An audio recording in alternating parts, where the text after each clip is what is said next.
देवता प्रसन्न हो स्वाहा। अब मैं इस जंगल में किसी भी जानवर को जिंदा नहीं छोड़ूंगी। इन सभी जानवरों की बलि देकर इनको अपना गुलाम बनाकर इस नगरपुर को अपने कब्जे में कर लूंगी और इन सब पर सिर्फ और सिर्फ मेरा राज रहेगा। इतना कहकर चुड़ैल अपने मंत्रों का जाप शुरू कर देती है और उसके मंत्रों के उच्चारण द्वारा उस जंगल में तेज आंधी तूफान आ जाता है और तेज बारिश भी शुरू हो जाती है। उसके मंत्रों को सुनकर भेड़िया और शेर दोनों ही चुड़ैल की गुफा के पास आते हैं और उसकी गुफा में खूब तेज तेज दहाड़ने लगते हैं।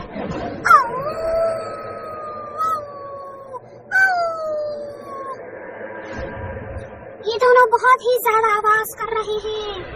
इन लोगों का जल्द से जल्द मुंह बंद करवाना ही होगा। इतना कहकर वो चुड़ैल भेड़िया और शेर की बलि दे देती है और उसके शरीर को कच्चा खा जाती है। भेड़िया और शेर की आत्मा उसके शरीर से अलग हो जाती है। उन दोनों की आत्मा को देख चुड़ैल उन दोनों को हुक्म देती है, मेरे पालतू जानवर, मैं तुम लोगों को हुक्म देती हूँ कि तुम गांव में जाकर गांव वालों को उठा उठा कर मेरे पास लाओ। जैसी आपकी आज्ञा मेरे आका। इतना कहकर चुड़ैल और शेर दोनों ही दौड़ते हुए गांव में जाते हैं और गांव में एकदम से आतंक फैला देते हैं। भेड़िया और शेर को देखकर सभी लोग भागने लगते हैं और भागते हुए उस गांव में भगदड़ मच जाती है। भेड़िया और शेर के चंगुल में 5-6 लोग आ जाते हैं, जिसके बाद भेड़िया और शेर उन इंसानों को हवा में उड़ाते हुए चुड़ैल के पास ले जाते हैं। इंसानों को देखकर चुड़ैल हंसते हुए बोलती है, शाबाश मेरे पालतू जानवरों, तुम लोगों ने तो आज मुझे बहुत खुश कर दिया है। एक साथ इतने सारे इंसानों को लाकर मेरे मन को संतुष्टि पहुंचाई है। इतना कहकर चुड़ैल इंसानों की भी बलि अपने काल देवता के सामने चढ़ा देती है और उनके शरीर को खा जाती है, जिसके बाद इंसानों की बची हुई हड्डियां वो शेर और भेड़िए को खाने के लिए दे देती है। उनकी हड्डियों को शेर और भेड़िया बड़े ही चाव से खाते हैं। ऐसे ही अब दिन गुजरने लगे और उस जंगल में सभी जानवर धीरे धीरे करके मर गए। साथ ही अब उस जंगल को एक मामूली जंगल नहीं बल्कि एक भूतिया जंगल कहा जाने लगा। ऐसा माना जाता है कि उस जंगल के मरे हुए जानवरों की आत्मा रात के समय बाहर आती है और इंसान कर जंगल के अंदर ले जाती है। उसके बाद वो इंसान उस जंगल से वापस कभी लौट कर नहीं आता। ऐसे ही एक बार 3 दोस्त लीला, मेघना और राज तीनों दोस्त कैंपिंग के लिए जा रहे थे, लेकिन उन लोगों को ये समझ नहीं आ रहा था कि कैंपिंग के लिए जाएं तो कहाँ जाएं। कि तभी लीला के दिमाग में एक आइडिया आता है और वो अपना आइडिया अपने दोस्तों से शेयर करती है। गाइस, मैंने यहाँ के जंगल के बारे में बहुत कुछ सुना है, क्यों ना हम अपनी कैंपिंग के लिए उसी जंगल में जाएं? तू पागल है क्या? तू जंगल की बात कर रही है? दिमाग ठीक है तेरा? अरे लीला ने उस जंगल की बात कर दी तो उसमें कौन सा गुनाह कर दिया। उस जंगल में हम कैंपिंग के लिए जाएंगे तो college of the best camping award तो हमें ही मिलेगा ना। हाँ, ये अवार्ड हमें मिलेगा, लेकिन मैंने सुना है उस जंगल में यदि कोई गया तो वो वापस लौट कर नहीं आया, क्योंकि वो एक भूतिया जंगल है। जंगल में सभी जानवर भूत हैं और ऐसा भी माना जाता है कि उस जंगल में चुड़ैल का साया है। वो चुड़ैल अपने भूतिया जानवरों को इंसानों को पकड़कर लाने का आदेश देती है और उनकी बलि चढ़ाकर उन्हें खा जाती है।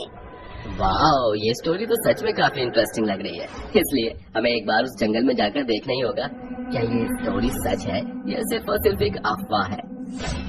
लीला और राज के आगे मेघना हार जाती है और उनके साथ कैंपिंग के लिए उस जंगल में चली जाती है। वो जंगल में आगे बढ़ ही रहे थे कि तभी उस जंगल की झाड़ियों में से किसी के रोने की आवाज आती है। हे गाइस, तुम लोगों को किसी के रोने की आवाज आई है क्या?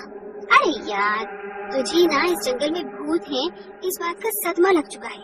हमें किसी की आवाज नहीं आ रही है, चुपचाप हमारे पीछे पीछे आती रहे। लीला इतना कहकर आगे की तरफ बढ़ जाती है।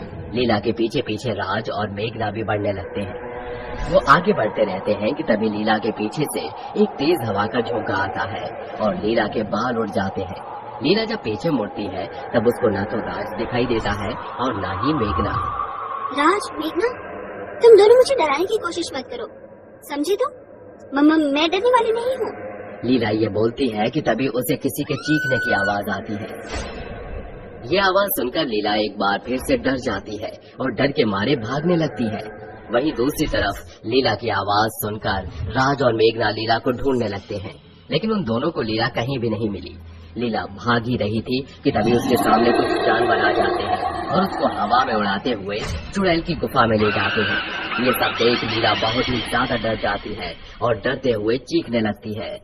बचाओ बचाओ राज, मेघना, प्लीज हेल्प मी। तेरी कोई यहाँ पर मदद नहीं करेगा। तेरी आवाज सुनने वाला यहाँ पर कोई भी नहीं है। तुम मुझे क्यों मार रही हो? आखिर मैंने तुम्हारा क्या बिगाड़ा है? मैंने ही क्या, बल्कि यहाँ के उस हर इंसान या जानवर ने तुम्हारा क्या बिगाड़ा है, जिनको तुम बेरहमी से बलि देकर मार देती हो। तू मरने वाली है, इसीलिए तेरी इस इच्छा को पूरी करना मेरा फर्ज है। तो अब मेरा सच सुन, मैं एक बुरी आत्मा हूँ जो कि कब्रिस्तान से भागी हुई हूँ। अब मुझे ना तो कब्रिस्तान में जगह मिल रही है और न ही गाँव में, इसीलिए मैंने अपनी एक अलग ही दुनिया बनाई है। इस जंगल में आकर मैंने यहाँ के सभी जानवरों को मार दिया, जिसके बाद इन जानवरों को मैंने खुद का गुलाम बना लिया और इस तरह मैं गाँव वालों को इन जानवरों की चोट पाती हूँ और उनकी बलि देकर मैं खुद की शक्तियों को बढ़ा देती हूँ। मैं जितना इंसानों को मारती हूँ, मेरी शक्ति उतनी ही बढ़ती है। आज और इंसान मरेंगे। मम्मा मुझे छोड़ दे प्लीज, चुड़ैल मुझे छोड़ दे प्लीज, लीव मी। एक तरफ तो लीला चुड़ैल के आगे गिड़गिड़ा रही थी, तो वहीं अचानक ही उसकी आवाज का पीछा करते करते मेघना और राज उस गुफा तक पहुंच जाते हैं और ये सारा नजारा देख लेते हैं। जिसके बाद राज अपने हाथ में मशाल लेकर उस